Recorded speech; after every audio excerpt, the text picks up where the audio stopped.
Bapak Samaul Bait Indimuri SPD MSI, disilakan.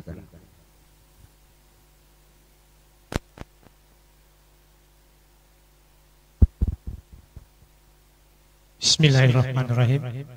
Assalamualaikum warahmatullahi wabarakatuh. Yang saya hormati Imam Masjid Muna, Imam Mudina Tongkuno. Yang saya hormati, yang saya bangga, Bapak Profesor Dr. Usman Rianse, MSI, yang juga selaku Rektor Karya Persada Kabupaten Muna, dan tim penetapan warisan budaya tak benda. Yang saya hormati Kepala Dinas Pariwisata Kabupaten Muna, yang saya hormati Ketua Komisi 3 DPR Kabupaten Muna, yang merupakan mitra dari Dinas Pendidikan dan Kebudayaan Kabupaten Muna, yang saya hormati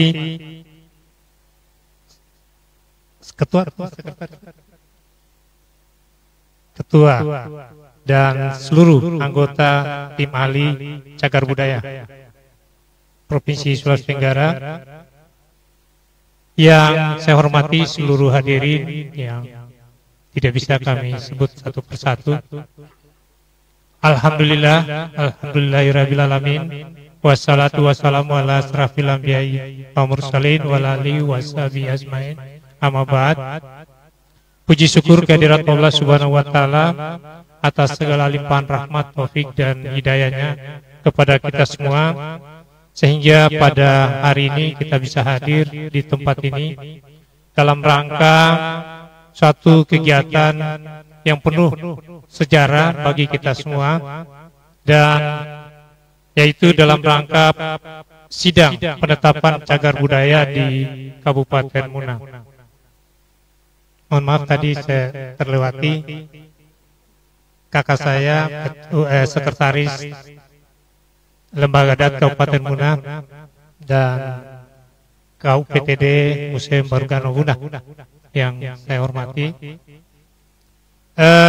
Kegiatan kita pada hari ini saya kira adalah momentum yang sangat bersejarah bagi kita semua, dan moga-moga saja kegiatan ini terus berkelanjutan, dan tentunya apa yang kita hasilkan nanti akan bernilai sejarah dan bernilai ibadah bagi kita semua. Bapak Ibu sekalian, terkait hal penetapan cagar budaya di Kabupaten Muna, memang sebenarnya niatan kita untuk pelaksanaan ini sudah jauh sebelumnya kita sudah merancang, tetapi selalu kami terkendala masalah anggaran. Olehnya itu kami sangat berbahagia pada hari ini ada Ketua Komisi 3 anggota DPR Kabupaten Muna mengasahkan untuk kegiatan-kegiatan ini juga mendapat dukungan dari anggota legislatif. Ya.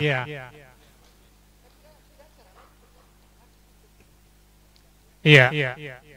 Dan alhamdulillah, tetapi walaupun dalam kondisi kemarin juga kita sudah mengusulkan anggaran untuk di kegiatan 2023 melalui DPA Dinas Pendidikan dan Kebudayaan, tetapi juga belum tersauti. Tetapi dengan semangat yang kuat, kami dengan KUPTD Museum Barugano Muna, setelah kami berdiskusi, berbicara panjang lebar, ternyata ada peluang-peluang dan memungkinkan dana yang akan digunakan untuk kegiatan penetapan cagar budaya ini. Dan alhamdulillah hari ini dan sampai besok mudah-mudahan ini bisa sukses dalam menetapkan cagar budaya kita. Bapak Ibu sekalian yang saya hormati, memang penetapan cagar budaya ini sangat penting bagi kita. Saya kira sesuai dengan ketentuan undang-undang waktunya 30 hari atau 1 bulan untuk mendapatkan penetapan dari Bupati. Saya kira ini yang bisa kami sampaikan. Lebih dan kurangnya mohon dimaafkan. Billahi taufiq wal hidayah. Mohon maaf. Dengan demikian, acara sidang penetapan cagar budaya Kabupaten Muna hari ini Kamis tanggal 23 Februari tahun 2023 saya buka dengan ucapan Bismillahirrahmanirrahim. Demikian, billahi taufiq wal hidayah. Wassalamualaikum warahmatullahi wabarakatuh.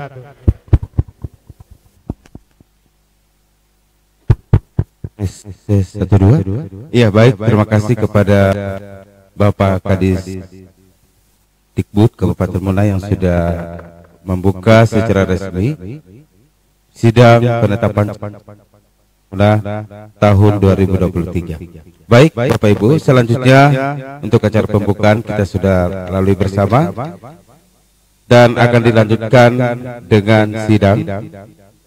Untuk memandu tentunya mic saya akan serahkan kepada panitia, kepada Bapak Hadi Wahyudi SSI FED, silakan. Terima kasih. Bismillahirrahmanirrahim. Assalamualaikum warahmatullahi wabarakatuh.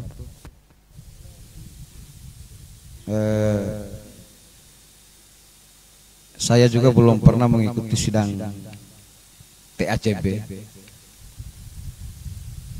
tetapi bayangan saya bahwa kita semua yang hadir di sini bersama-sama memberi penguatan terhadap objek yang nanti akan kita rekomendasikan. Dalam kajian kali ini kita juga punya 3 narasumber tambahan. Ada Pak Mudi Tongkuno, kemudian ada Pak Rektor juga kita minta memberi penguatan. Ada Pak Kadis Pariwisata. Misalnya objek tentang benteng Kota Muna.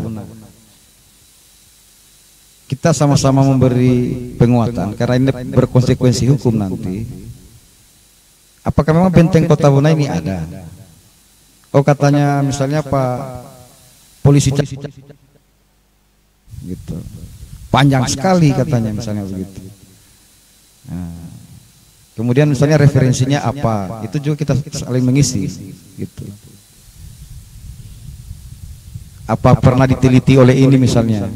Oh ada skripsinya ini, ada jurnalnya ini. Jadi kita saling menguatkan objek-objek itu. Meskipun misalkan Balai Pelestarian Cagar Budaya Sulsel, institusi Kemendikbud itu yang mewakili negara telah memasang papan-papan nama sebenarnya di objek-objek itu. BPCP tidak mudah papan nama, tentu setelah melalui proses verifikasi juga. Karena papan nama itu kan berkonsekuensi ada protes, misalnya ada komplain dari masyarakat. Namun sejauh ini papan-papan nama yang sudah dipasang oleh BPCP sebagai bentuk inventarisasi cagar budayanya, alhamdulillah tidak ada masalah gitu. Jadi terkait dengan sidang ini, yang bersidang adalah tim TACB. Jadi kendali forum ini akan kami serahkan kepada tim ahli cagar budaya Kabupaten Muna. Pak ketuanya siapa? Pak Sarun. Kebut. Ini. Ya. Perda cagar budaya.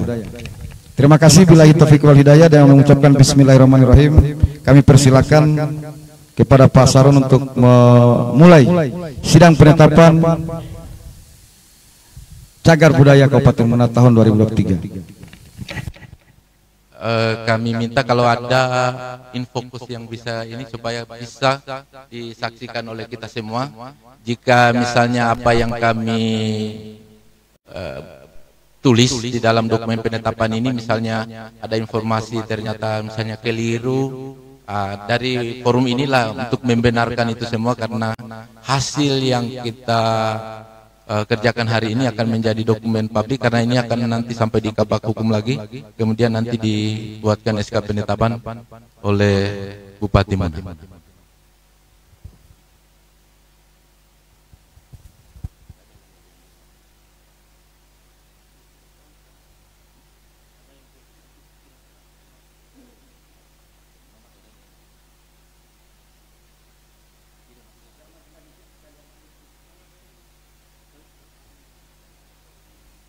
tadi itu misalnya kan ini baru dari kapal tadi kemarin sore dikirimkan dokumen belum sempat nge-print tadi di kapal.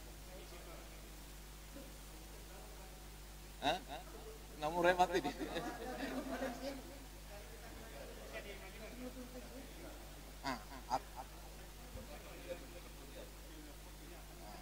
Kalau ada yang besar sih benar. Coba bisa kelihatan kayaknya, bisa yang kelihatan.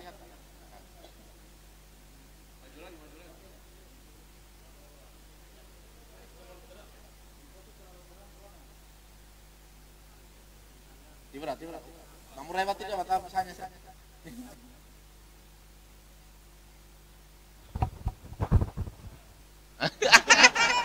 Mereka ukilan loh. Baik, kita mulai saja kalau begitu. Mudah-mudahan atau kasih maju-maju saja lagi di sini. Ya. Jadi kami mohon maaf ini belum bisa kami print karena ini belum final. Yang kita lakukan hari ini adalah memfinalkan apa yang ada dalam rekomendasi yang kami buat. Bapak dan Ibu seluruh hadirin yang kami hormati, terima kasih banyak dari tim panitia telah mempersilakan kepada kami. Ini sebenarnya perlu kami jelaskan, sidang tim ahli cagar budaya agak berbeda dengan sidang-sidang yang lain. Ini sebenarnya hanya kita mau melegitimasi apa yang kita buat hari ini bahwa sudah seperti ini informasinya.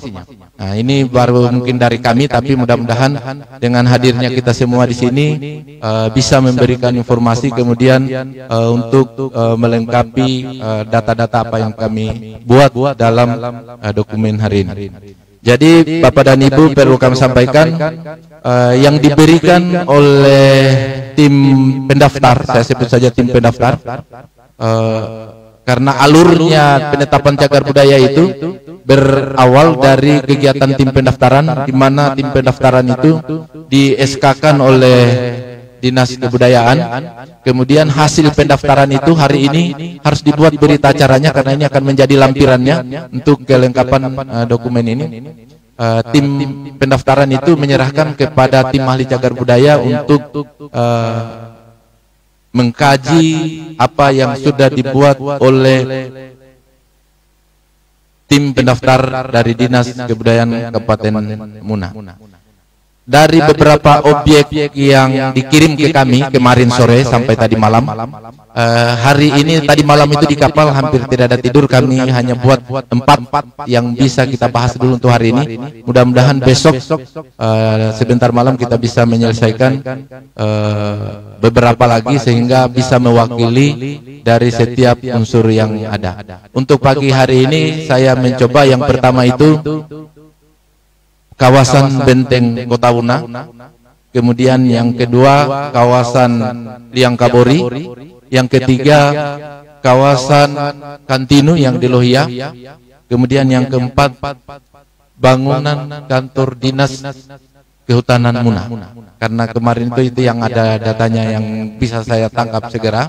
Nah, insya Allah sebentar kami susun lagi yang untuk makam-makam, untuk ada beberapa makam raja-raja kita yang ada di Benteng Muna, kemudian ada beberapa makam yang ada di kawasan Liang Kabori untuk melengkapi itu semua. Baik, saya mulai saja dengan yang pertama. Format ini yang diberikan oleh Kementerian Pendidikan dan Kebudayaan, Riset dan Teknologi, dari Dirjen Kebudayaan, format rekomendasi penetapan cagar budaya itu seperti ini. Pertama, logo Kabupaten Muna, kemudian ada tulisan tim ahli cagar budaya Kabupaten Muna, kemudian ada logo cagar budaya, ini dari Dirjen Kebudayaan. Kemudian naskah rekomendasi penetapan dan pemeringkatan kawasan Benteng Kota Wuna. Ini juga saya masih minta dari kita semua. Namanya ini memang namanya Benteng Kota Wuna atau Kota No Wuna, supaya tidak ada perdebatan lagi, karena ini akan mau dipatenkan. Benteng Kota No Wuna atau ada nama lain. Nah ini, ya. Jadi Benteng Wuna. Nah, ini makanya kita butuh satu suara mana yang kita sepakati di sini sehingga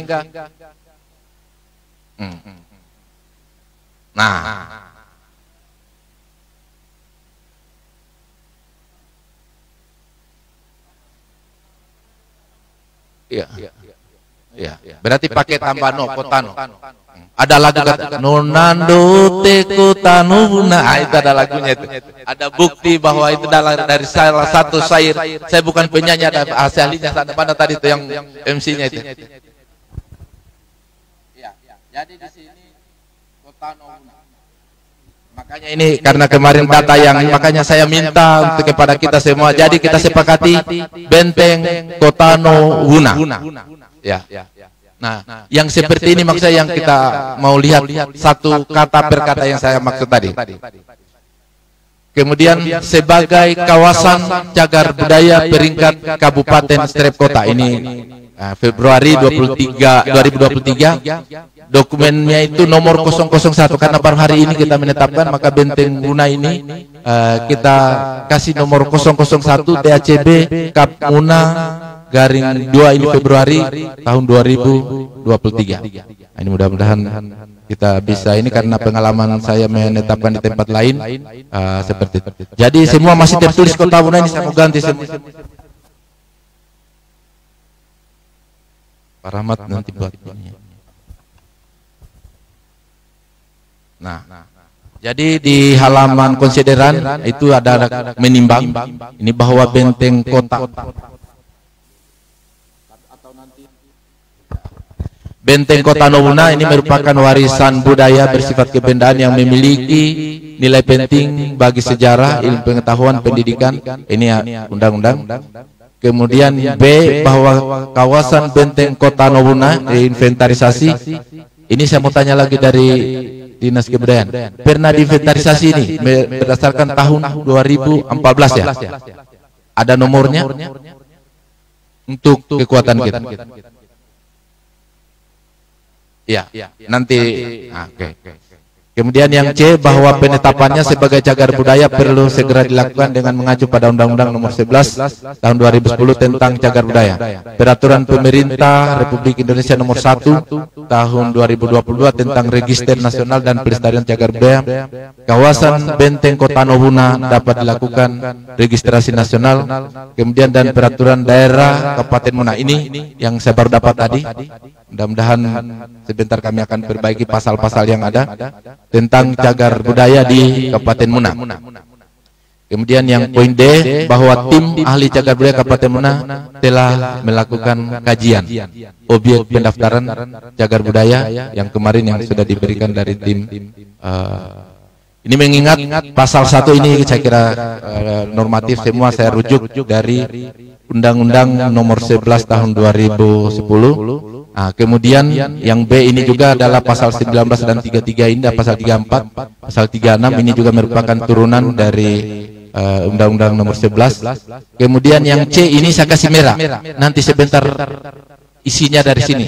Saya sudah tulis nomornya karena saya baru diberitahu katanya nanti besok baru dapat kantornya dari Kabak Hukum. Alhamdulillah hari ini kita sudah dapat. Pasalnya nanti sebentar kami menyesuaikan. Kemudian keputusan Bupati Wuna nomor 317 tahun 2021 tentang penetapan tim ahli cagar budaya. Jadi mereka ini ada berlima, Pak Dr. Ader Laipe, Pak Dr. Rahmat Sewa Suraya, Ibu Dr. Wadesi Fatu, Pak Laane SPD, Laudeane SPD MPD, kemudian Pak Bainudin Emsos. Mereka itulah yang menjadi tim ahli cagar budaya Kabupaten Wuna. Saya sebagai tim sekretaris tim ahli cagar budaya provinsi, katanya kalau daerah yang belum ini saya bisa mendampingi menjadi narasumber dan mengantarkan untuk bagaimana dokumen rekomendasi ini bisa kita hasilkan hari ini. Tapi karena satu tidak hadir, terpaksa saya boleh masuk untuk menggantikan Pak Ader Laipe tidak bersama-sama kita, karena dia harus 5 orang itu secara undang-undang, di tingkat provinsi 7 orang, di tingkat nasional 12 orang. merekomendasikan benteng Kota Nohuna sebagai cagar budaya peringkat kabupaten kota dengan kriteria kawasan cagar budaya. Kenapa kita ambil kawasan cagar budaya? Karena luasan benteng ini panjangnya itu 8.000 berapa? Nah, kalau Buton hanya 2.700 katanya benteng terpanjang. Sekarang kita buktikan dengan kita tetapkan ini, mudah-mudahan kita bisa mungkin lebih dari yang sudah ditetapkan oleh mereka. Tapi tidak usah kita bersaing dengan itu, kita juga mulai bergerak dan bekerja untuk bagaimana cagar budaya kita bisa kita tetapkan. Hasil kajian kawasan benteng Kota Nohuna, identitasnya ini kawasan benteng Kota Nohuna, koordinatnya itu 4. Ini orang astronomi yang tahu seperti ini. Saya hanya mengutip dari daftar yang diberikan oleh, karena identitas objek memang harus seperti ini. Alamatnya Kota Nohuna atau ada nama lain? Kota Nohuna. Ya, berarti alamatnya Kota Nohuna. Atau ada nama dusunnya atau di sana? Oh iya, desanya, tapi alamatnya memang Kota Nohuna. Oke. Kemudian Desa Upeuna, kemudian Kecamatan Tongkuno, Kabupaten Muna, Provinsi Sulawesi Tenggara. Luas lahan secara keseluruhan 165,9 hektar. Ini dari data yang diberikan oleh BPCB. Kemudian keliling kawasan benteng ini 8.073 meter. Nah, kemudian kenapa tadi kita sebut kawasan? Karena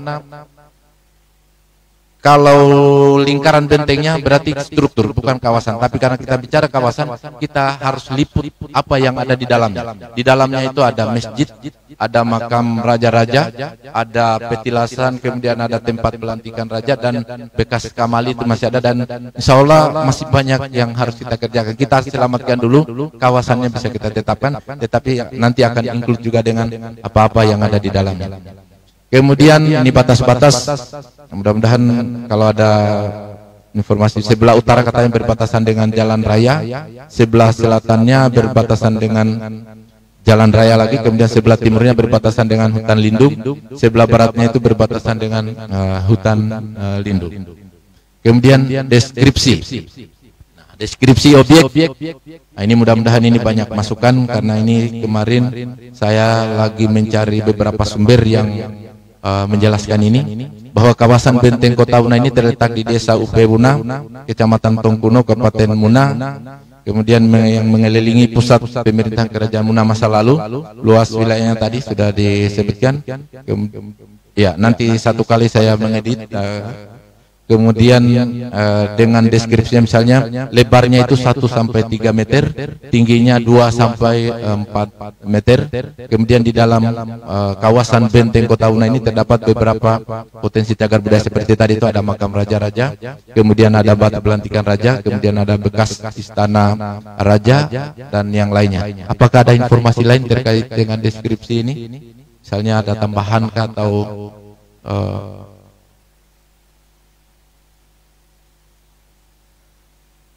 ya.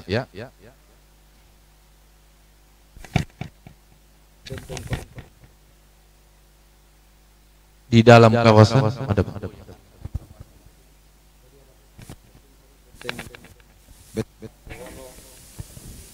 Benteng Sanyalakada, Benteng Sanyalatuo, Benteng Kalamba, Benteng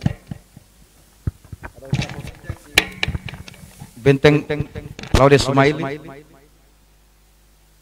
Benteng Galampa juga. Ada di belakang rumahnya Pak Moti juga ada benteng. Iya. Benteng Bakapalu. Ya.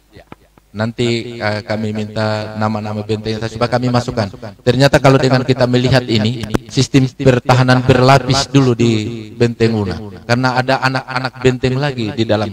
Ada yang mengelilingi secara keseluruhan, kemudian ada ternyata benteng-benteng lagi yang ada di dalamnya. Nah, ini baru terbuka kan. Selama ini kita tahu hanya benteng Nohuna, ternyata ada anak-anaknya lagi di dalam. Ada ini sama kalau di benteng Lia di Wanci itu berlapis juga seperti itu. Ada yang mengelilingi, kemudian ada lapis keduanya lagi. Ternyata sistem pertahanan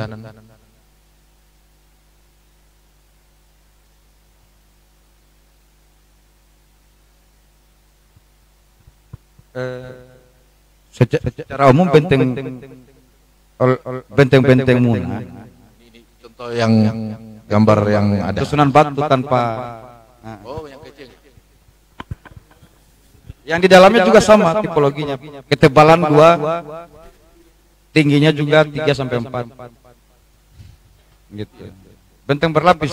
Di dalam benteng Kota Wuna, benteng Kota Wuna ada benteng. Di luar timur dan barat, utara selatan Pulau Muna kan dilindungi oleh benteng. Strategi bertahan ini. Strategi pertahanan. Jadi ya, sekitar 60 benteng lebih sudah teridentifikasi. Iya, sistem pertahanan berlapis luar biasa masyarakat kita. Iya.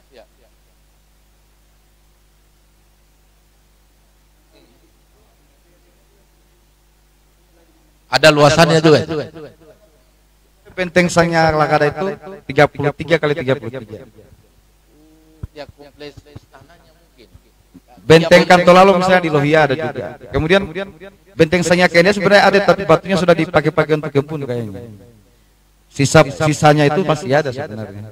Empaknya itu masih ada mencurigakan kalau itu benteng di Sangya India di Lodeng Kadiri. Oke, nanti kami diberikan tambahan informasi supaya saya masukkan bahwa di dalam benteng Kota Wuna ini ternyata ada beberapa benteng lagi untuk melengkapi deskripsi. Kemudian ya.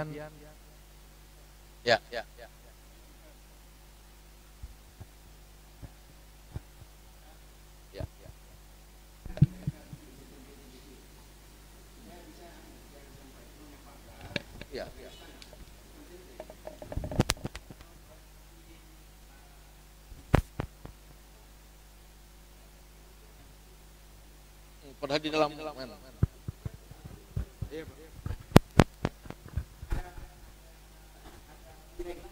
Ya.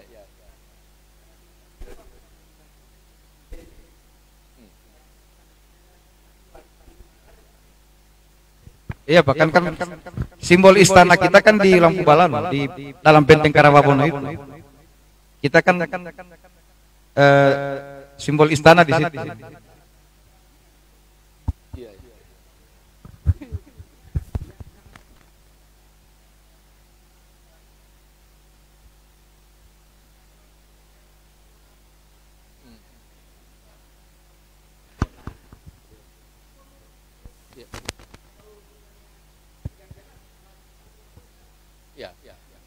Sejarah.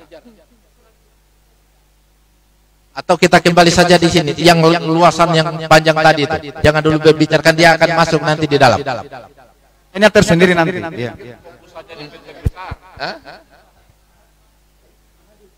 Kira fokus di benteng besar saja.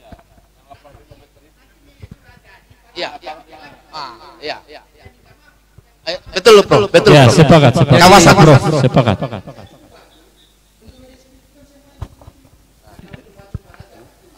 Jadi terima kasih Pak. Kaitan dengan pertanyaan Pak Prof tadi. Jadi kaitan pertanyaan Pak, masukan dari Pak Prof tadi, saya mengikuti kegiatan FGD dengan Dr. Yadi dari Unhas. Ada beberapa alasan kenapa benteng di Muna itu begitu banyak. Pertama, wujud kehadiran pemimpin terhadap rakyatnya. Jawabannya ditanya juga seperti itu, Pak. Yang kedua, setiap keluarga mereka membuat benteng. Yang ketiga, kalau versinya Pak Wabeha, di Muna ini banyak binatang buas katanya. Setiap mereka buat bertahan dari versinya Pak Wabeha ini. Saya sempat tanya pada saat FGD itu. Itu informasinya, Pak. Makasih.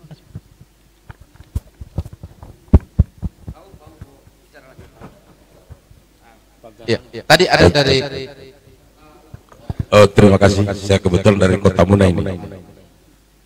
Menurut saya benteng-benteng kecil itu ada memang pendapat-pendapat lain, tetapi ada benteng yang disebut Karawawono itu adalah pusat pemerintahan. Siapapun yang dinobatkan jadi raja di situ, dia tinggal di situ, dia memerintah di situ. Lain dengan apa galampanya rumah, maksudnya benteng-benteng kecil hanya sebagai tanda rumah raja, lain itu. Tapi kalau yang di benteng Karawawono itu adalah menandakan siapapun yang menjadi raja di situ, dia dikompor di situ, semua perlakuan di situ. Jadi itu acuan untuk sementara. terus kemudian benteng Sanyalagada, benteng Galampa, itu di sudut-sudut benteng itu terletaknya. Mungkin itu pertahanan atau apa, kita tidak tahu. Jadi di situ saja dulu barangkali Pak. Terima kasih. Baik, terima kasih. Jadi kita sepakat yang kawasan yang mengelilingi panjang tadi saja dulu. Anak-anaknya di dalam nanti dia include dan itu bisa ada kajian tersendiri lagi. Ada tadi Mas?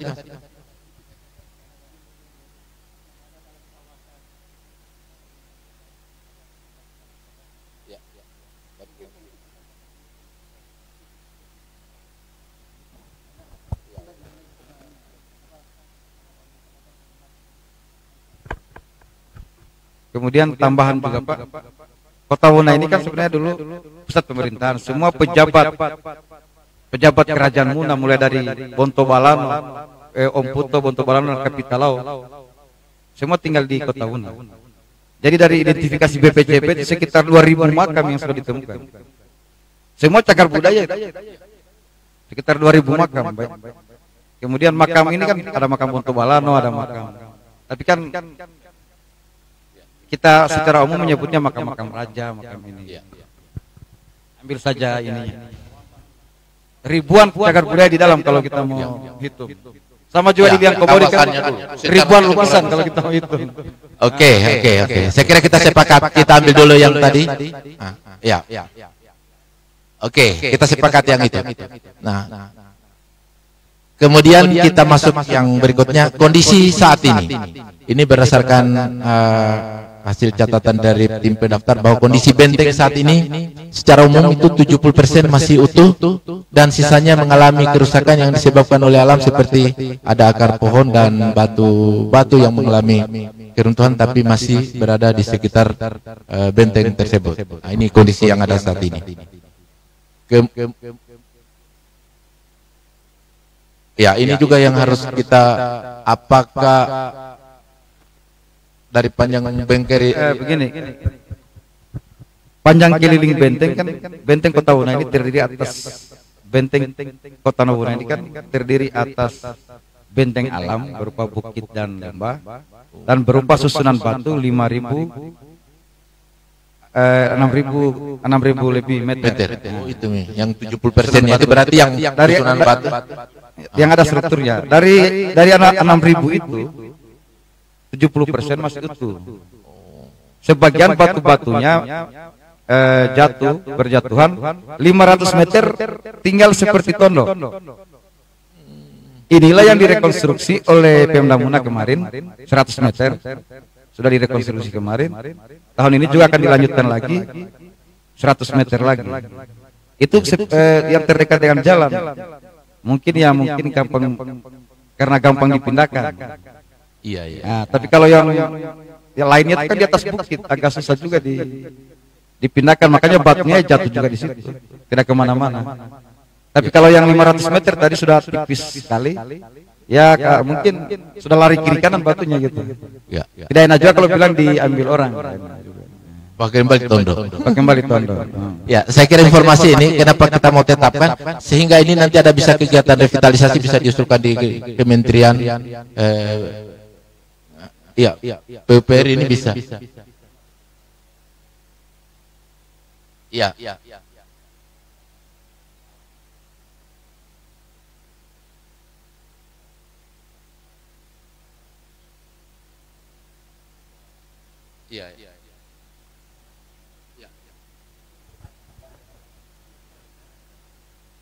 Atau tidak usah kita sebut jumlah angka di sini, bahwa secara kondisi umum masih utuh dan sisanya mengalami kerusakan. Tidak usah kita menyebut dalam peta BPJP sana di atas itu terlihat benteng yang putus, kemudian bukit. Nah, ada semua penjelasannya di atas pemetaan dari BPJP. Setelah kita kalkulasi sekitar 70 yang masih utuh. Iya, dari BPJP. Iya. Kalau dari peta itu bisa kelihatan.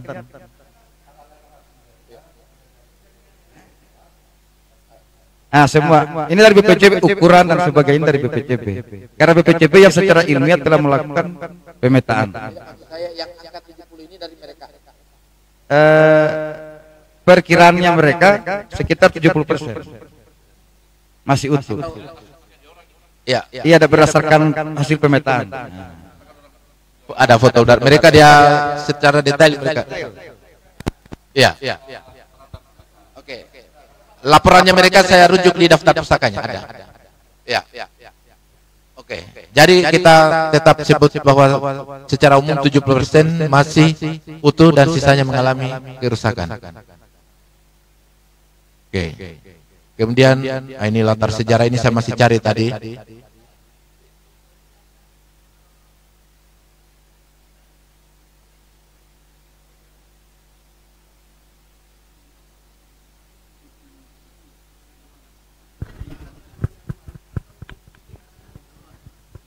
Tidak semua yang di gambar peta BPJB kan dia hanya beberapa di petanya itu menuliskan posisi masjid, makam-makam raja, batu pelantikan, ada di petanya. Nah, iya, yang garis besarnya. Tetapi kalau penelitian semacam verifikasi sudah dilakukan, bahkan seluruh makam di sana sudah diidentifikasi. 2 orang mahasiswa kami di arkeologi sudah mengidentifikasi makam siapa saja dengan peta-petanya sudah ada. Oke, kita lanjut lagi yang berikutnya. Ini latar belakang sejarah ini saya harus butuh masukan karena ini masih sedikit. Nah, kayak kemarin saya tanya Pak Hadi, adakah yang pernah menulis tentang sejarah benteng Kota Nowuna ini? Karena ini deskripsinya masih sangat sedikit. Saya coba lacak-lacak belum ada. Kalau bukunya Jekufre tahun 35 ada, tapi maksud saya di situ tidak menulis kapan dibangun ini benteng ini. dibangun masa Laki Laputo, ada di buku Jekufre. Ada di, oh berarti yang informasi ini yang ada ini. Oke. Mungkin Pak Modi juga bisa menambahkan individu Benteno.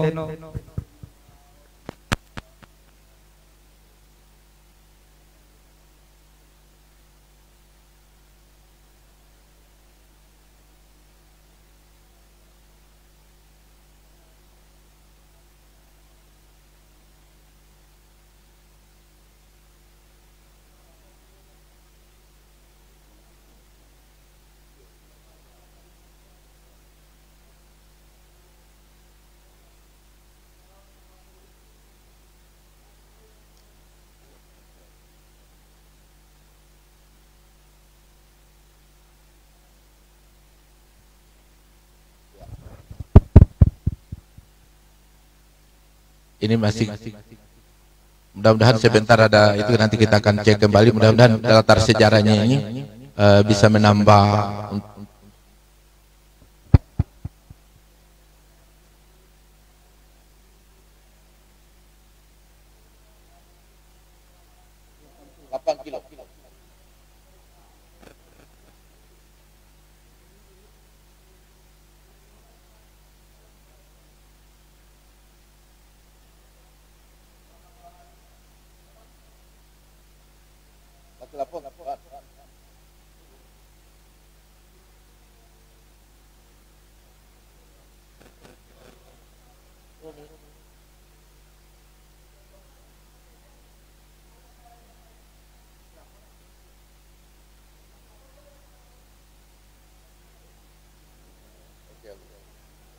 Ini sudah tertulis di sini. Raja keberapa? 7 ya?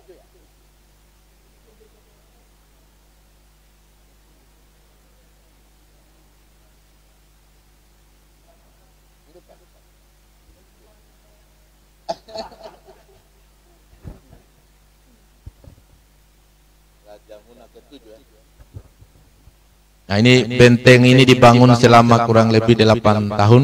Benteng ini dibangun untuk mengelilingi pusat pemerintahan Kerajaan Muna dan fungsi sebagai pertahanan.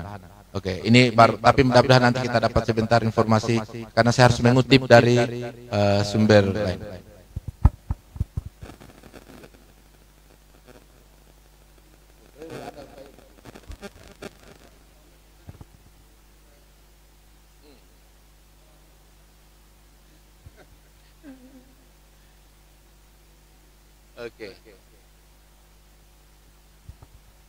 Oke, saya lanjut lagi.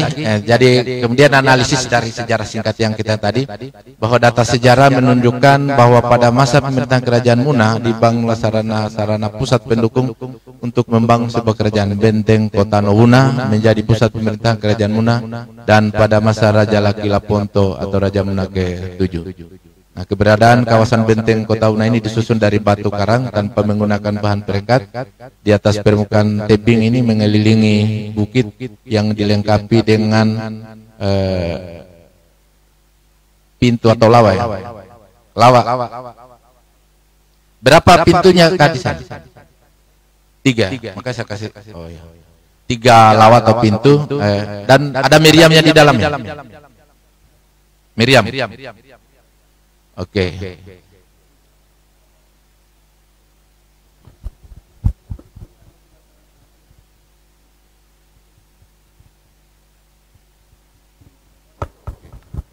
Kemudian benteng ini memberikan bukti yang kuat tentang bagaimana sistem pembangunan pertahanan, keamanan wilayah dari serangan musuh menjadi hal yang penting.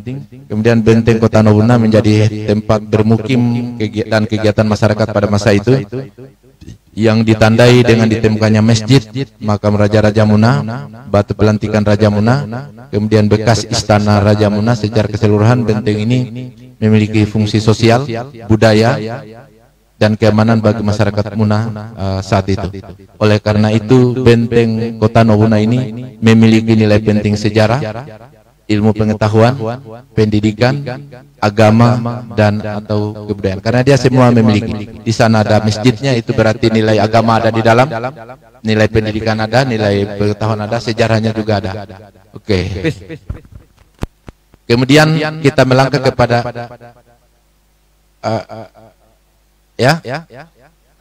di dalam Undang-Undang Cagar Budaya hanya dia sebutkan aspek ilmu pengetahuan, sejarah, pendidikan, dan agama. Kemudian dia sudah masuk di ilmu pengetahuan tadi, masuk ke ekonomi, di dalam apa semuanya ada di dalam. Kemudian status kepemilikan dan penguasaan. Tanah ini milik pemerintah daerah Kabupaten Muna atau ulayat atau tanah adat atau apa? Itu informasi di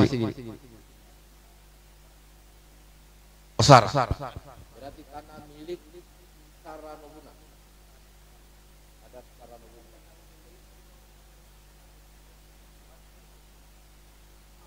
Ahli waris tadi.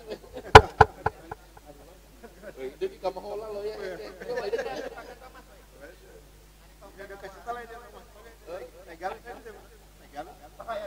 Imam Obat kan buka Bitcoin.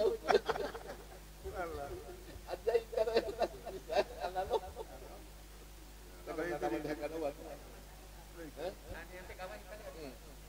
Polio pandihan, polio pandihan.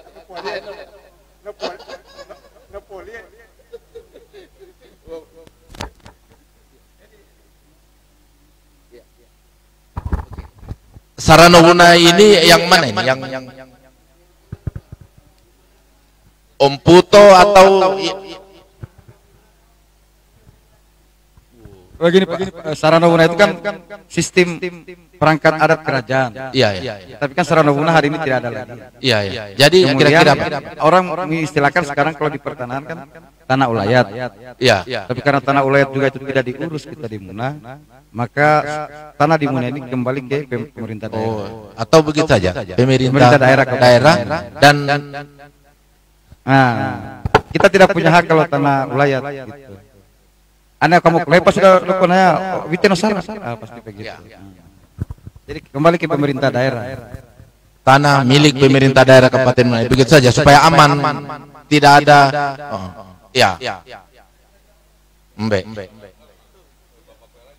Oke. Umbe, berapa kira-kira akhirnya semembal foto Nusara. Oke. Jadi kita sepakat saja bahwa tanah milik pemerintah daerah Kabupaten Muna supaya tidak ada polemik di kemudian hari. Karena misalnya dengan Keraton Jogja, Keraton Surakarta memang milik keluarga keraton.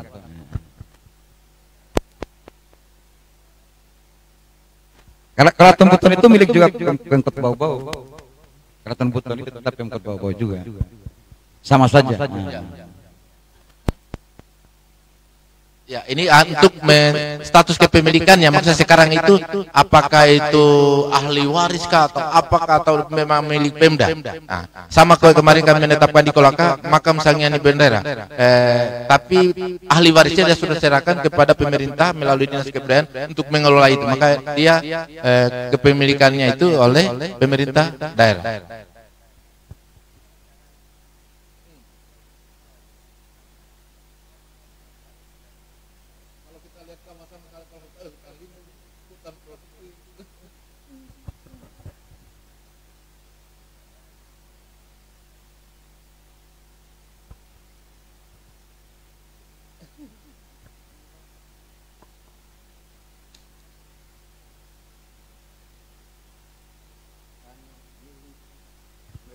Dalam wilayah kabupaten secara hukum memang milik pemerintah. Orang per orang tidak ada yang bisa bikin sertifikat di sana.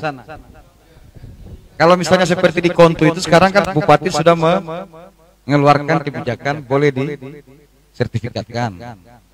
Nah, tapi kalau di Kota Buna belum boleh.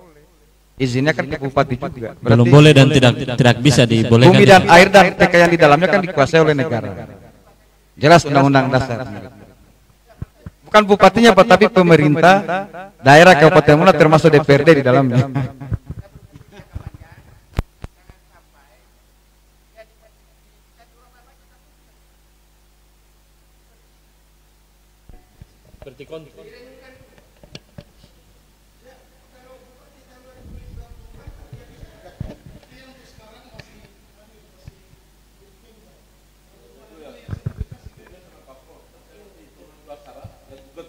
Dia gugat ya. Lebih aman memang pemerintah daerah, Pemda.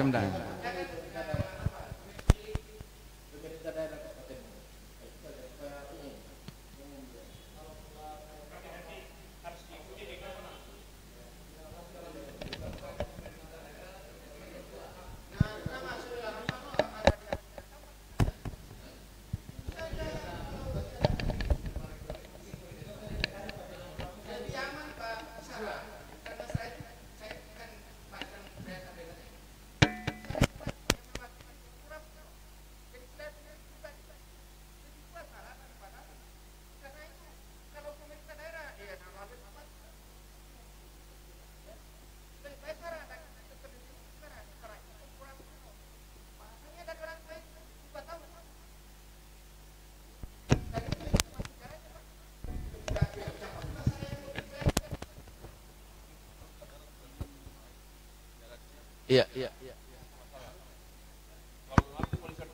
Ya itu bisa.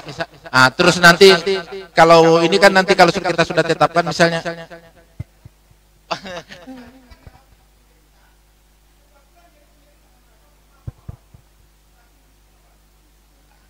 Tapi kalau misalnya ini kita sudah tetapkan menjadi cagar budaya tidak mungkin juga seperti itu Pak. Ini undang-undang. Terserah kalau ini misalnya ada di luar benteng silakan dan ini ada batas.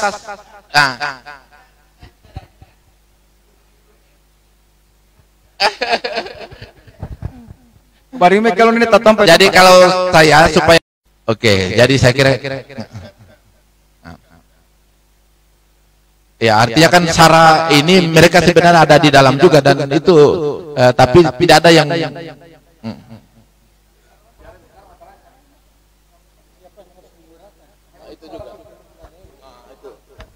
itu akan jadi masalah lagi.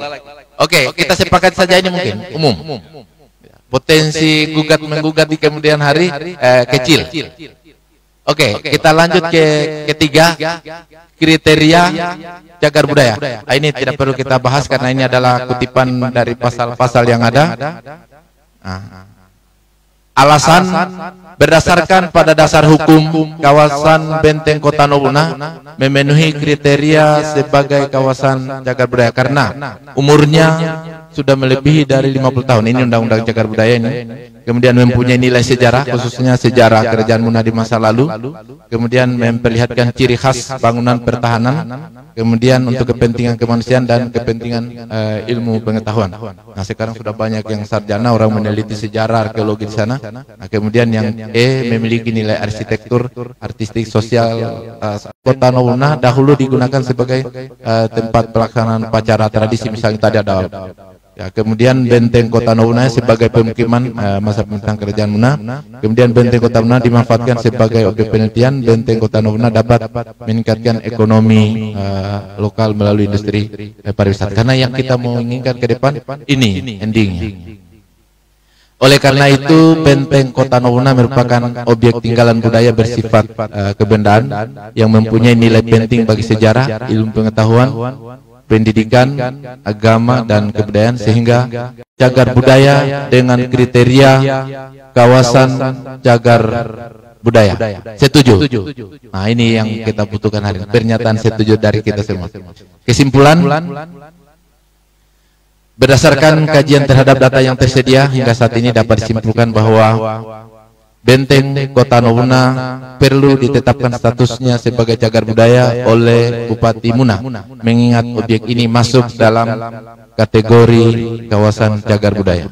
Penetapan status sebagai cagar budaya tersebut sebagaimana diatur dalam pasal 33 ayat 1 dan 2 Undang-Undang Nomor 11 Tahun 2010 tentang cagar budaya Bupati. Dari SK itu 30 hari waktunya oleh pemerintah daerah, kemudian oleh Dinas Kebudayaan melalui PTD ini diantar lagi ke Jakarta untuk registrasi nasional. Kemudian ditetapkan peringkatnya sebagai cagar budaya peringkat oleh Bupati Muna. Demikian hasil kajian tim ahli cagar budaya Kabupaten Muna Provinsi Sulawesi Tenggara terhadap objek pendaftaran cagar budaya. Daftar pustaka, ini Kofreur kita rujuk, kemudian Laki Mibatoa, ada Siti Hardianti Sindara, ini yang menulis jurnal mahasiswa tentang situs benteng Kota Nouna apa yang ada di sana, termasuk makam dan bentengnya tadi. Itu Pak Derlaipe, tapi Pak Derlaipe tidak hadir hari ini. Nanti saya dulu untuk yang menggantikannya, kalau besok tiada, dia masuk kembali, kemudian ada Ibu Wode Sifatu, kemudian ada Dr. Ahmad Sifasurai dan Bainuddin Esos. Ini adalah lampiran peta yang ada. Nah, ini.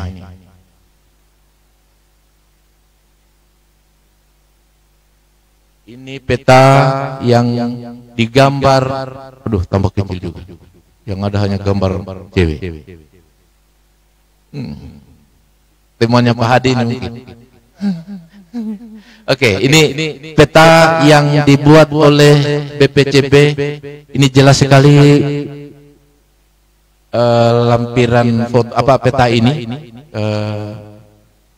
pemukiman yang ada berdasarkan foto udara yang dilakukan oleh BPCB. Inilah peta benteng Muna yang luasnya tadi itu 8.073 meter. Kemudian ini foto-foto yang ada. Nah, ini yang kita sepakat tadi. Benteng Kota Nouna sesuai dengan papan nama yang dilekatkan atau yang dipasang oleh BPCB Makassar. Ini salah satu bagian gambar ketebalan benteng yang ada. Ini ada ekspedisi pasukannya tim pendaftar kebudayaan Kabupaten Muna. Makanya setelah saya lihat selalu gambar ini di Kambahuna, saya langsung mau kirimkan dia pakai ini supaya perginya bukan hanya jalan-jalan tapi ada informasi yang didapat. Baik itu ukurannya maupun kondisi saat ini sekarang di sana seperti apa. Nah, ini mereka lagi berfoto ini, tapi nanti saya akan buka karena untuk lampiran fotonya yang saya butuh sebenarnya foto aslinya, tidak ada selfie-selfie yang lain. Nah, karena ini nanti akan masih ada lagi. Oh, ini bawah ini ada cewek lagi. Nah, ini. Oh, ini foto dari atas ya, dari udara. Bagian hamparan benteng yang ada. Mahasiswa kami 2018 mereka melakukan ekspedisi dari Liangkabori, ternyata tembus di dalam lokasi benteng. Nah, ini kalau kita lihat ternyata ada keterkaitan kehidupan masyarakat masa lalu Liangkabori dan benteng ini. Oke. Demikian untuk penetapan status kawasan Benteng Kota Nauna. Saya selaku pimpinan rapat kita pada hari ini, saya butuh apakah kita setujui apa yang kita bahas tadi kata per kata sampai kalimat per kalimat terkait dengan kawasan Benteng Kota Nauna menjadi cagar budaya peringkat Kabupaten Muna. Setuju?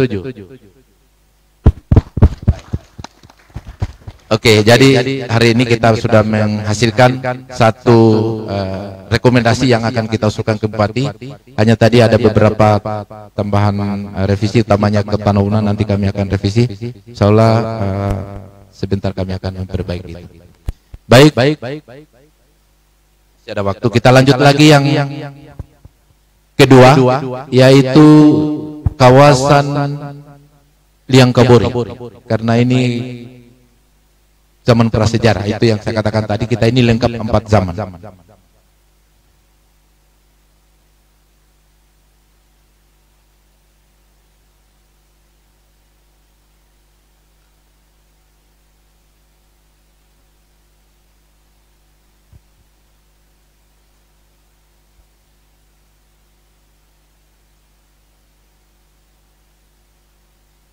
Oke. Kita masuk pada naskah rekomendasi yang kedua. Ini sama tadi, saya lanjut saja. Yang akan kita tetapkan itu adalah kawasan prasejarah Liang Kabori. Nah, ini saya mau butuh lagi dari kita semua. Ada yang menulis Liang Kabori, ada yang menulis Liang Kabori. Mana kira-kira yang harus kita pakai supaya kita tidak, mana yang benar?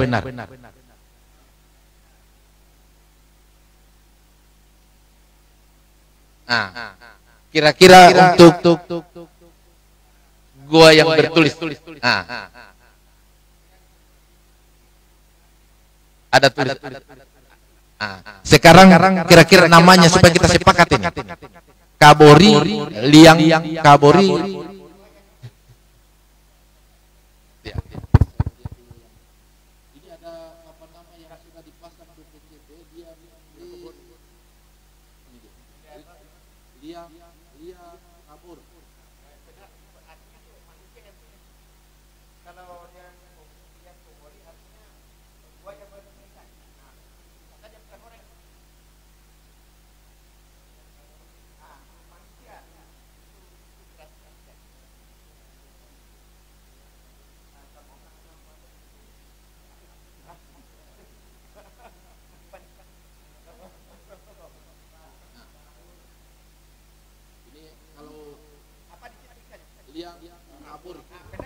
Nah, karena ini sudah ada papan nama yang diberikan oleh BPCB.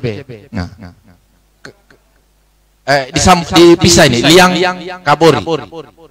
Liangnya itu sebenarnya kalau kita lihat ini Lia sebenarnya. Yang K-nya yang bertulis.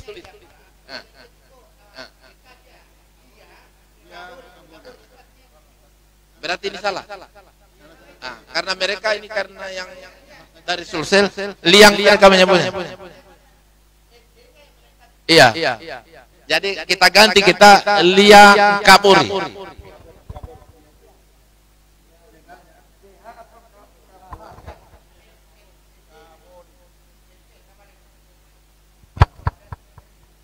Liang kan dua.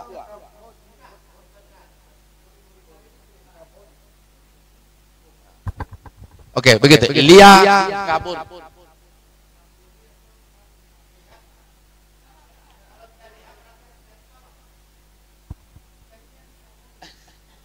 Kabur.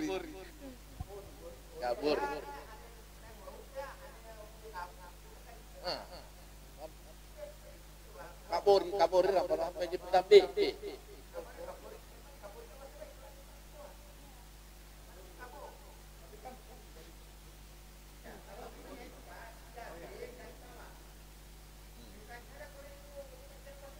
Sorry, sejarah ini.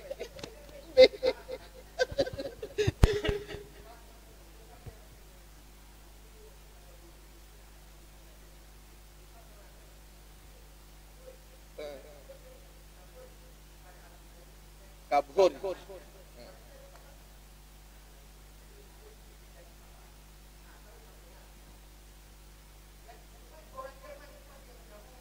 atau B-nya dia pakai penulisan B simbol beta itu. Ya, tapi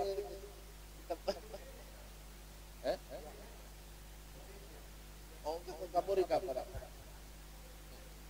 Atau kita sepakat pakai kabori pakai HBH.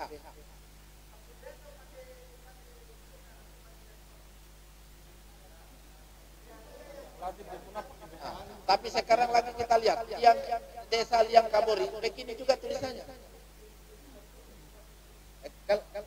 Prof. Kalau kita kembali lagi sekarang kan ada nama administrasi Liang desa Liang Kabori. Tulisannya Liang Kabori itu biasa saja. Kabori.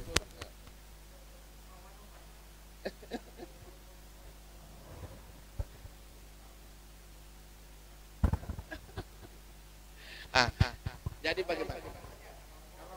Kalau begitu kita pakai kabori kalau begitu supaya menyebut. Kalau dalam kamus bahasa Muna disebut kabori kan karena banyak coretan atau goresan. Bori, BHORI. Kata dasarnya. Kita pakai prasejarah atau kawasan Liang Kabori saja, jangan pakai prasejarah.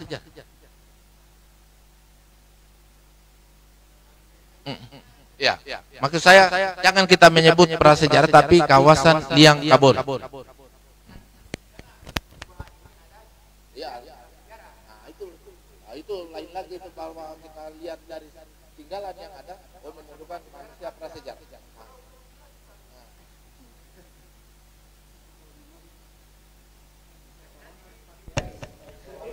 Tidak bisa, ini untuk objek, masalah kita ini objek. Jadi kita buat kawasan Liang Kabori. Kalau saya tidak. Kan yang kita mau ini adalah tempatnya, tempat.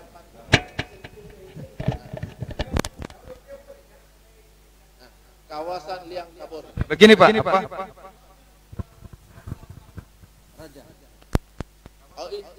Begini Pak, kawasan Liang Kabori ini belum tentu hanya memuat desa Liang Kabori. Bisa di dalamnya juga bisa termasuk desa Kondongia dan desa Upewuna. Karena kawasan yang terdiri yang ada lukisan-lukisan prasejarah itu bukan hanya di desa Liang Kaborinya. Di desa Kondongia ada, di Laukusi ada. Jadi di kawasan Kars yang meliputi Kecamatan Tongkuno dan Kecamatan Lohia, itulah kawasan Liang Kabori yang kita maksud, meliputi beberapa desa Liang Kabori. Seperti Maros itu kan langsung disebut kawasan Maros Pangkep aja. Kita pakai bahasa Muna Liang Kabori artinya lukisan gua bertulis. Nah. Jadi kita setuju kawasan Liang Kabori, tapi meliputi semua kawasan Kars. Tidak usah.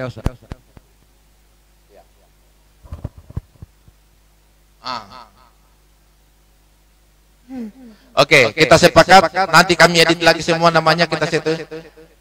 Ya, kawasan Liang Kabori sebagai kawasan cagar budaya peringkat Kabupaten Muna. Nah, ini tadi saya tidak mau ini lagi karena sama apa yang kita ini tadi.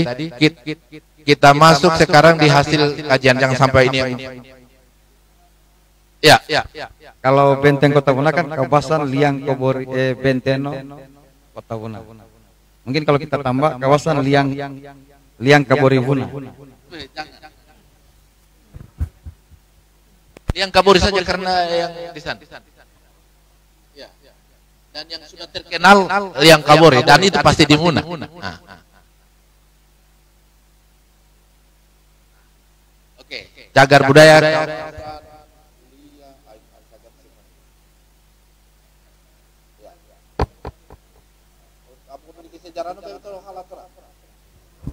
Oke. Jadi alamatnya di desa Liang Kabori. Yang saya lihat di ini seperti ini tulisannya, desa Liang Kabori, Liang Kabori. Tapi tidak apa-apa itu karena administrasi, kita sesuaikan dengan yang aslinya.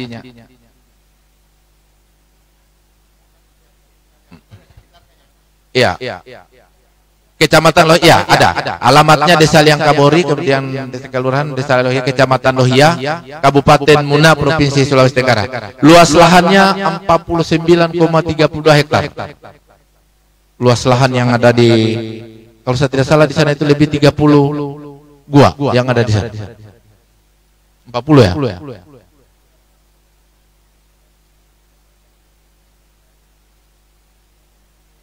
ya? Ya. Nanti saya lihat kembali, kemarin ada yang menulis skripsi pola sebaran gua di Liang Kabori. Oh, pariwisatanya dia. Oh.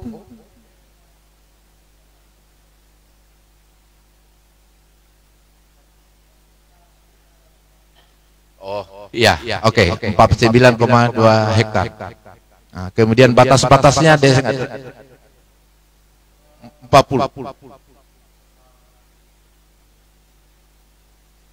Ya, sekarang ada tambahan baru. Ada yang baru yang ya. Semua bertulis. Makanya ini mudah-mudahan bisa kita usulkan ke nasional karena keunikannya tadi. Kemudian sebelah batas-batasnya utara berbatasan dengan desa Mabolu. Kemudian sebelah selatannya berbatasan dengan desa Upewuna. Sebelah timurnya berbatasan desa Mantobua. Sebelah baratnya berbatasan dengan Lia Balan. Untuk koreksi Pak, untuk di sebelah selatan itu sebelah timur bukan desa Mantobua tapi desa Kondonya.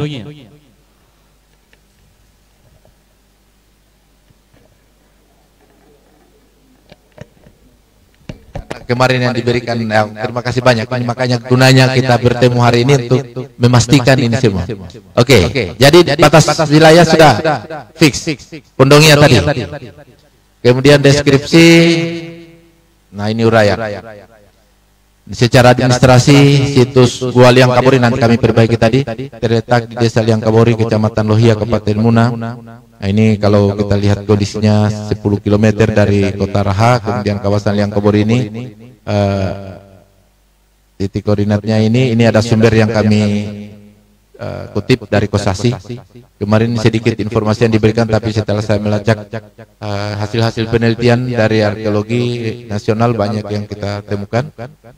Nah, kemudian kondisi saat ini kawasan Liang Kabori masih terawat ya, kemudian kondisi gua Liang Kabori cukup terawat dengan baik, ditandai dengan pelataran depan gua itu masih ada rumput hijau dan tanaman bunga, masih ada sampai sekarang ya. Kemudian saat ini sudah dipasangi papan informasi situs dan papan nama objek oleh BPCB Sulawesi Selatan. Latar belakang sejarahnya, Gua Liang Kabori berasal dari bahasa Muna, gua tulis. Saya kira ini ada terkait dengan sejarah bahwa lukisan prasejarah di kawasan prasejarah Liang Kabori ini menurut penelitian oleh Kosasi ini 1977 memiliki pola yang berbeda-beda dengan kawasan Maros. Kemudian berdasarkan data Gua Metanduno dan Gua Kabori saat ini telah banyak gua-gua dan ceruk dan lukisan prasejarah yang telah ditemukan oleh peneliti di luar desa Liang Kabori tadi. Itu informasi umum saja. Kemudian analisisnya bahwa dari data sejarah dan bukti arkeologis berdasarkan tinggalan yang ada menunjukkan bahwa pada masa lalu kawasan prasejarah kawasan Liang Kabori ini telah ada kehidupan manusia yang ditandai dengan berbagai lukisan di dinding gua yang menggambarkan kondisi kehidupan saat itu yang dibuktikan dengan hasil penelitian yang sudah dilakukan oleh para peneliti. Keberadaan kawasan Liang Kabori merupakan gugusan gua batu kars yang tersebar di sekitar desa Liang Kabori saat ini. Setiap gua dan ceruk terdapat banyak lukisan dindingnya, kemudian mempunyai motif dan jenis gambar. Saya kira kalau untuk status kepemilikan ini juga sama dengan tadi, tanah milik pemerintah daerah Kabupaten Muna atau ada masyarakat sama ya. Nah, dan dikelola oleh juru pelihara, ada juru peliharanya katanya di sana. Wow. Ya.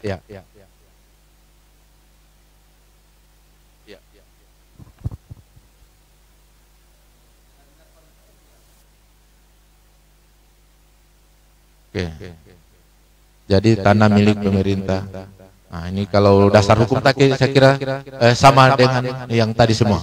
Karena ini semua adalah undang-undang. Nah, pernyataan nilai penting dari kawasan ini bahwa yang pertama, kawasan Liang Kabur ini sebagai penanda bahwa dulu sebuah tempat kehidupan prasejarah, itu yang kita maksud tadi. Kita sudah jelaskan bahwa sebuah tempat kehidupan prasejarah masa lalu yang sebagai tempat pemukiman masyarakat saat itu. Ya, kawasan prasejarah Liang Kabur ini dulu digunakan sebagai tempat pelaksanaan upacara tradisi masyarakat, tanda dengan gambar matahari, mungkin itu adalah dewa Amerika atau apa, kita tidak tahu. Ini kita bisa tafsirkan seperti itu. Kawasan Liang Kabur dapat meningkatkan ekonomi lokal melalui industri pariwisata. Saya kira itu yang menjadi alasan kenapa Liang Kabur ini penting kita usulkan, bahkan kita berangan-angan untuk bisa kita tetapkan untuk menjadi kawasan cagar budaya nasional. Iya, makanya bangka kemudian orang menombak. Nah, itu kan semua adalah gambaran kehidupan masyarakat kita masa lalu. Nah,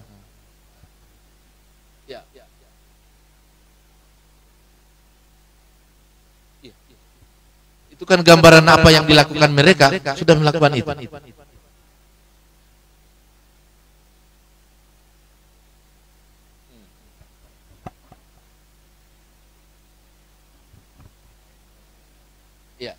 Itu nanti akan dia tersendiri, nanti kakatinya akan ditetapkan menjadi BPTB. Itu ada Pak Prof nanti gaweannya nanti ada.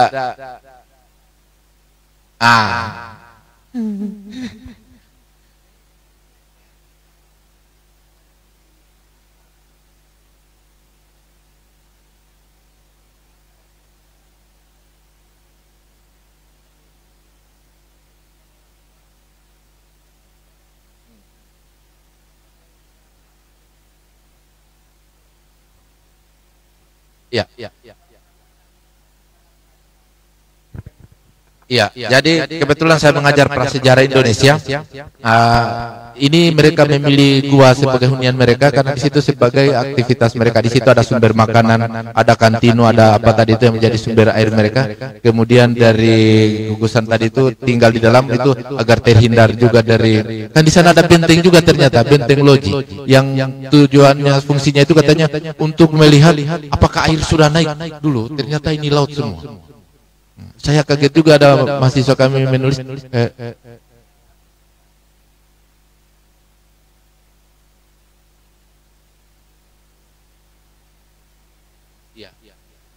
sebenarnya ini kami dengan BPCB, BPK sekarang mau melakukan kegiatan ekskavasi.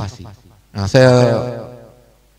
jadi ekskavasi itu kita bisa mengukur budaya masa lalu umurnya berapa, tapi mahal, Prof. Satu sampel itu harus dikirim di Florida, itu 57 juta satu sampel. Itu kita bisa mengetahui berapa. Nah, kemarin di Konawe Utara karena sama juga ada gua seperti ini, dilihat satu sampel dibawa di sana, itu ternyata 17.000 tahun BP. Sebelum Masehi sudah ada gambar-gambar cadas juga seperti itu.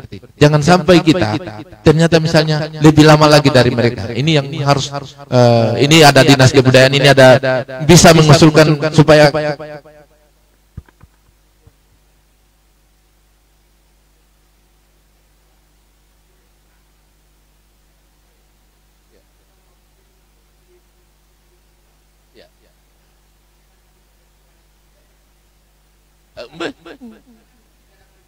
tidak. Makanya sekarang yang kita hindari itu vandalisme. Mereka coret-coret lagi itu yang sudah ada. Nah, justru di mahasiswa kami sekarang sementara S2 itu dia menulis tentang teknik membuat gambar cadas yang ada di Liang Kabur ini. Ada. Ternyata ada caranya, tekniknya tuh sampai sekarang tidak terhapus, walaupun itu no rembes terus tapi tidak terhapus sampai gitu. Sementara iya.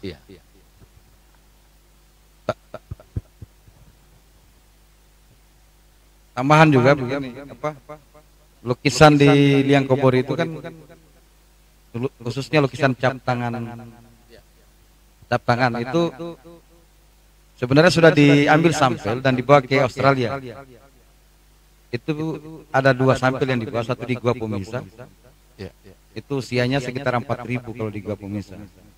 Kalau di Gua Metanduno yang lukisan cap tangan, iya, belum bisa karena belum dipublikasi jurnal internasionalnya. Arkeolog nasional kemarin datang, itu kan Pak Aksa, 40.000 tahun tertua ini lukisan di Liang Kuburi. Tapi belum bisa dipublikasi karena belum keluar jurnal internasionalnya. Itu biayanya 1 miliar uji uraniumnya di Australia. Arkeologinya Pak yang susah. Yang masih kami tunggu juga sekarang ini sampel gigi, tengkorak manusia dan sampel perahu di Gua Kararasi yang PP kita masuk di sana. Tidak arkeolog nasional ada semua ikut, beberapa teman-teman di sini yang dipimpin oleh Pak Modi Tongkuno waktu itu. 14 kilo PP Pak Modi, umur 70 tahun masih bisa jalan 14 kilometer PP dan mendaki di Gua Kararasi karena hanya Pak Modi yang tahu jalan ke sana. Diambillah sampel gigi dan sampel perahu, itu juga masih menunggu hasil uji laboratorium di Jakarta. Gitu. Oke, jadi saya kira kita sepakat ya, kawasan Liang Kabori kita tetapkan untuk menjadi kawasan cagar budaya peringkat Kabupaten Muna. Setuju?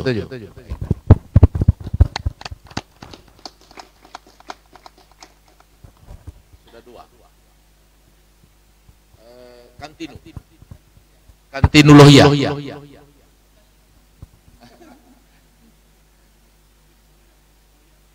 Belum, baru kantinunya dulu. Karena kantinu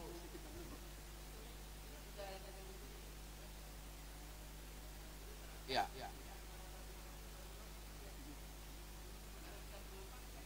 Dia kalau kita nanti kawasannya dengan itunya, tapi ini kita mau ambil struktur kantinunya saja dulu. Struktur dia bukan kawasan. Ya. Karena ada kelas-kelas, ada struktur, ada benda, ada kawasan, ada situs. Nah, kita mau ambil ini strukturnya, bahwa ininya saja. Banyaknya 364 lubang. Nah, menurut cerita masyarakat di sana sama dengan cerita Nyi Roro Jonggrang atau Kang Pampirang, disuruh satu malam harus menyiapkan itu. Ternyata belum jadi, sudah pagi hanya berapa yang masih, tapi lubangnya sudah ada sini. Untuk sebagai sumber air di situ ada permintaan, ada ceritanya di sini. Dari oke.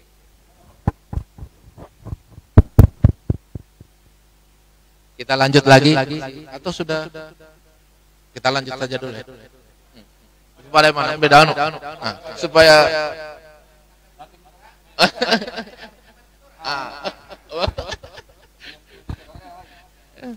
Oke.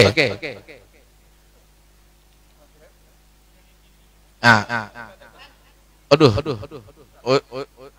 Pat.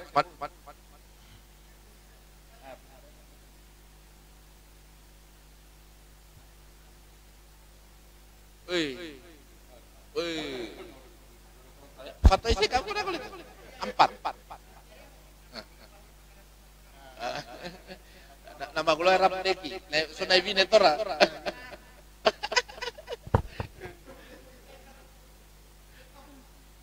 Oke, saya lanjut yang